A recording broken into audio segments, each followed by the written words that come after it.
Salut, c'est Clément. J'ai toujours beaucoup de travail avec la fac là en ce moment, mais progressivement, je commence à avoir un peu plus de temps pour tourner des vidéos. Donc, en voici une sur le perfectionnisme. Alors, tiré d'un coaching que j'ai fait hier, où c'était pas la cible principale du perfectionnisme, mais le chemin vers la sortie de ça est sorti de la discussion qu'on a eue. Et en fait, si vous souffrez de ça, de perfectionnisme, je vous invite à vous demander, ça c'est une question de Tony Robbins, de quels parents est-ce que vous espériez le plus recevoir de l'attention? Par quels parents est-ce que vous espériez le plus vouloir être vu? Parce que là, pour l'exemple de ce client, en fait,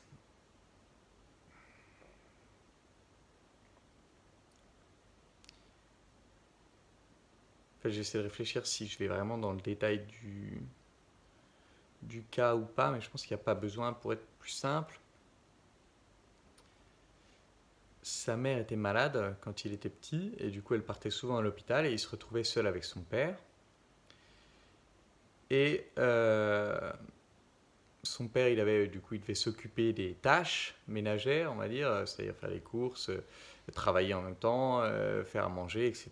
Donc il devait fonctionner d'une façon qu'on appelle opératoire, c'est-à-dire vraiment faire les choses nécessaires au quotidien, mais du coup il n'avait pas forcément la disponibilité euh, mentale pour être présent avec son fils, pour voir son fils, pour regarder son fils, pour être avec lui mentalement. Et du coup, le fils en question, il n'a pas sa mère puisqu'elle est à l'hôpital. Et donc forcément, il est inquiet. Donc il se tourne vers son père. Et son père, il le regarde pas vraiment, quoi. Il le calcule pas vraiment, pour parler plus crûment. Il fait ses trucs, il fait les choses qu'il a besoin de faire pour maintenir la maison en ordre. Et donc le petit, il essaie d'attirer l'attention de son père et il n'y arrive pas. Donc qu'est-ce qu'il va faire? Il va se dire, tiens, puisque j'arrive pas à attirer l'attention de mon père comme je suis là, c'est peut-être que je suis pas assez bien, donc je vais essayer de faire encore mieux. Et donc là, pour le cas de ce client, son père était instituteur et du coup, sa manière d'essayer de faire encore mieux pour être vu par son père, c'était là, j'ai des cahiers d'exercice d'un certain niveau, mais je vais prendre les cahiers d'exercice de mon père du niveau supérieur, les faire et puis lui montrer pour voir si cette fois il va me regarder.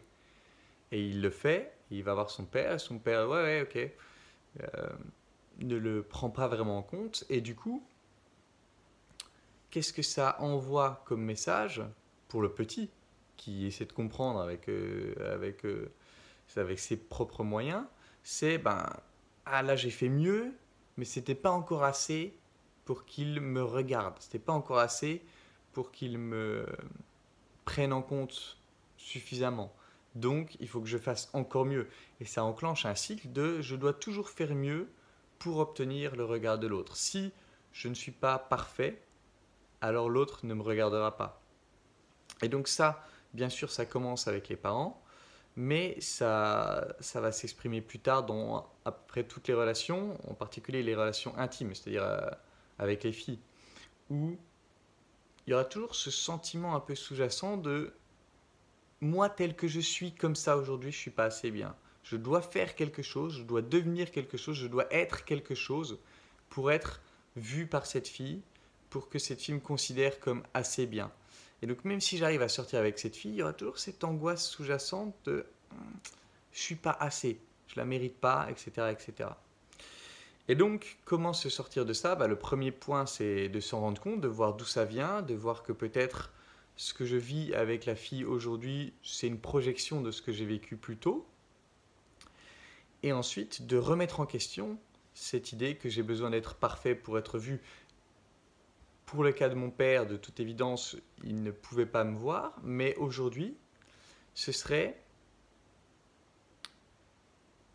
ce serait d'aller à la recherche de preuves que même en étant imparfait, je peux être vu et je peux être apprécié. Et donc, qu'est-ce que ça veut dire? Ça a coupé, j'avais mis un réveil parce que j'ai coaching dans 20 minutes.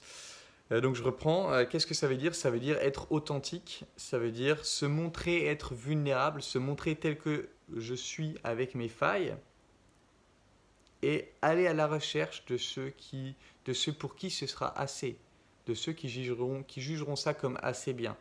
Et bien sûr qu'il y en aura. Et donc je vais accumuler des petites preuves. Là, tiens, bah ouais, petit à petit, je me rends compte que même en étant imparfait, je peux être considéré comme assez bien, je peux être vu par des gens. Et donc, petit à petit, je ressentirai moins ce besoin d'être parfait. Et l'idée, c'est de grappiller. C'est aussi une autre idée de Tony Robbins c'est un truc tout basique, mais qu'une table avec un pied, elle tombe. Une table avec 2 pieds, elle est très bancale. Une table avec 3 pieds, elle tient toute seule du moment que tu la bouscules pas. Une table avec 4 pieds, tu peux la bousculer, elle tient encore. Et puis après, une table avec plein de pieds et des pieds solides, globalement, elle tient toujours debout.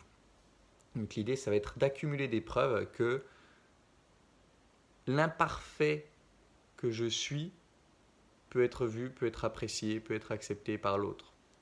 Voilà, j'espère que cette vidéo pourra vous aider. Et puis, comme d'habitude, si vous voulez travailler avec moi, il y a l'école des guerriers. Alors là, il y a 2 places de prise. Donc, il reste 3 places. Et a priori, on partirait sur un début d'école des guerriers plutôt mi-février, parce que j'ai des examens en janvier, donc ça va être chaud. Mais plutôt mi-février. Et si ça vous intéresse, si vous voulez travailler avec moi, si vous voulez passer au niveau supérieur ou vivre ces expériences de coaching dont je parle dans mes vidéos, postulez, je vous ai mis le lien dans la description comme toujours, postulez et puis on verra si on peut travailler ensemble et si je peux vous aider. C'est tout pour cette vidéo, en attendant la prochaine, je vous embrasse et je vous dis à bientôt. Ciao.